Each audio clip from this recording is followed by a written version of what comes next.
the punchline. I'm your comic strip critic. I should have done this a long time ago. It was over a year ago, the second review that the punchline had, 39 episodes back, when I reviewed Beetle Bailey. Longtime viewers may remember that I was not that enthralled with Morton Greg Walker's creation. My exact words were, the good comics are vastly outnumbered by the bad, or far worse than being bad, are the boring. So what exactly is it that makes Beetle Bailey so bland? Well, that's what we'll be taking a look at this week in an active effort to improve the comics pages in a new segment that I am calling the Comic Strip Doctor. I want to thank David Mawkey, who had this idea almost a decade ago, but retired his column after a year or two. Mr. Mawkey, I'll be picking up where you left off. Thanks for the inspiration. Now, I want to make something clear. I think that Beetle Bailey can be made into a great comic, one for the ages. But to do so will require a massive retooling of the characters and, more importantly, the setting. So, how do we go about fixing Beetle Bailey? Let's start with the characters. Last time around, I noted that the cast of characters is fairly flat and one note. Each of them can be defined by a single personality trait. Beetle is lazy, Zero is dumb. Plato quotes famous philosophers. Miss Buxley is the shameless fan service as dictated by the shameless fan service standards of the 1950s. Chip likes technology, as can be seen when he creates a Cyberman to date. Yeah, I'm sure that'll work out great for him. There aren't really any complex characters to be found at Camp Swampy, and I think that's a huge part of the problem. Great and memorable characters like Calvin and Marla have a ton of different characteristics that make them so interesting and engaging to read. In fact, Marla's a perfect character to draw inspiration from. She started off in retail as a single woman who worked as an assistant manager at Grumble's department store. In only 7 years, she's been promoted to be the store's manager, hired and fired several employees, dated and married the man of her dreams, and has had a baby, who's also started to grow up, baby blue style. She's smart, hardworking, highly ethical, favors common sense over corporate policy, and stands by her friends without making it affect her managerial duties. She's a complex, developed character who would be great in any story. On that note, dear Santa, please bring me a retail TV show, one that Rowdy would like. Beetle Bailey, in his 50-year tenure, has remained a private first class, and occasionally goes on a date with Miss Buxley? There's not really much development that's happened over time, and his personality's not that nuanced either. He's lazy and disobedient, sometimes to an absurd and bizarrely dedicated extreme. He's not just lazy, he's hard-working at his laziness, which is an interesting and somewhat contradictory concept that could be expanded upon. But ultimately, the problem with not just Beetle, but the entire cast, is their one-note, flat, unchanging lives. Creating deeper, more complex characters is only part of the solution, however. What really needs to be fixed in Beetle Bailey is the setting. See, here's the thing. I'm not really angry or upset at Beetle Bailey so much as I am disappointed in it.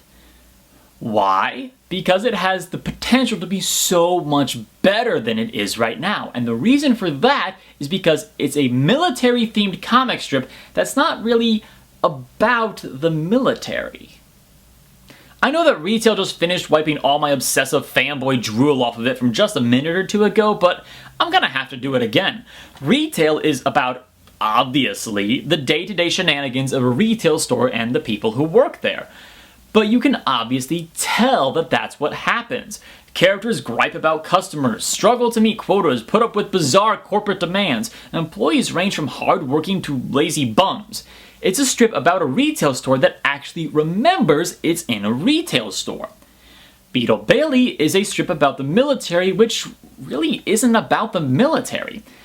I mean, okay, the characters are all in uniform, occasionally somebody holds a rifle that was last used in, like, the Korean War, they sleep in barracks, but those are all kind of superficial things.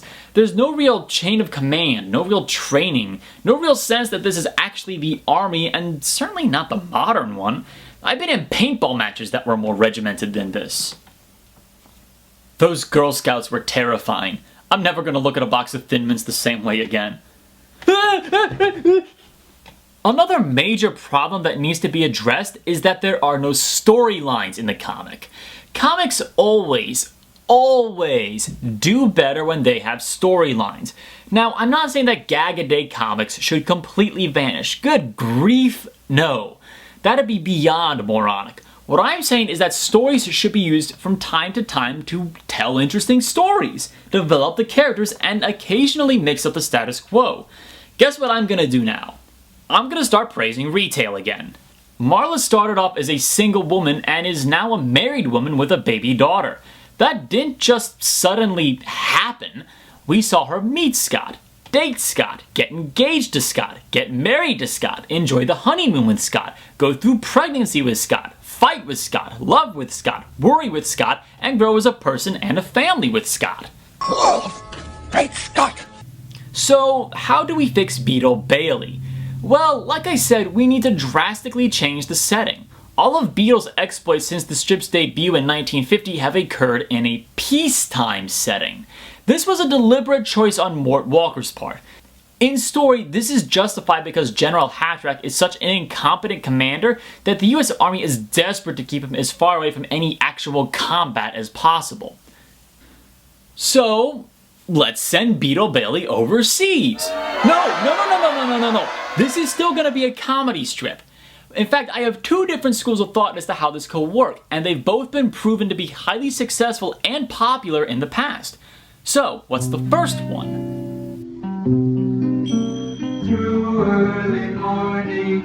Yeah, this is the slightly darker of the two options. Throw the Camp Swampy crew along with the more disciplined regular army troops and see what shenanigans result. We could see some great comedy as the regular troops blow a gasket trying to adjust to the Camp Swampy crew, and some decent drama and maybe even some social commentary in a more serious moment. It's a difficult line to walk, to be sure, but I think it could be very, very memorable in that way. Take a look. Yes, sir. Radar! Don't do that. Yes, sir. You wanted to see me, sir? Yes, but let me say I want to see you before I see you. Yes, sir. You wanted to see these, sir? How did you know that? That's why you called me. Oh,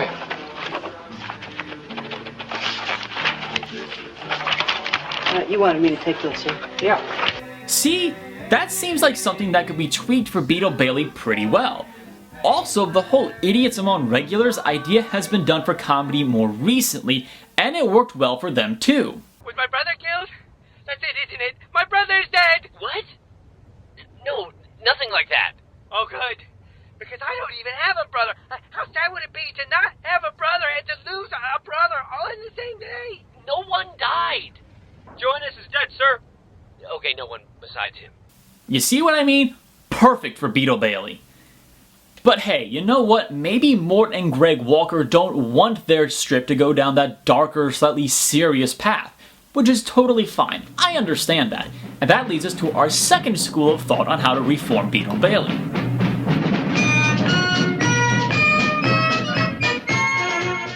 You want to talk about gutsy moves? This was set in a Nazi prison camp and aired only 20 years after World War II, and the commander of said Nazi camp was played by a Jew.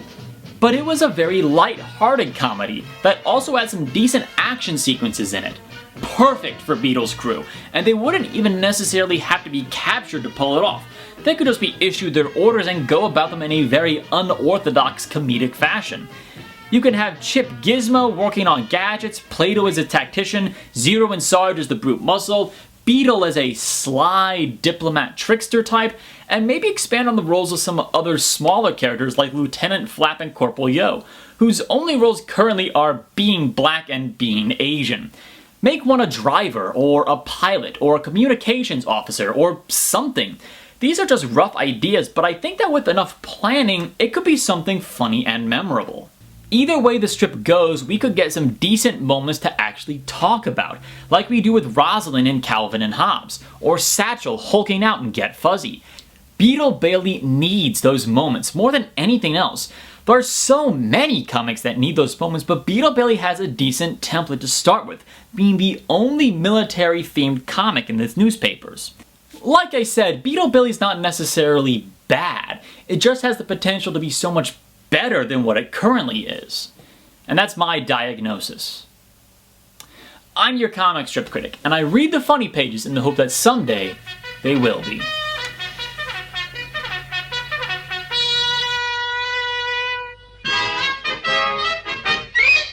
He's the military hero of the nation, though he doesn't always follow regulations. At the sound of reveille, he is here for you to see, and we know you'll laugh with Private Beetle Bailey.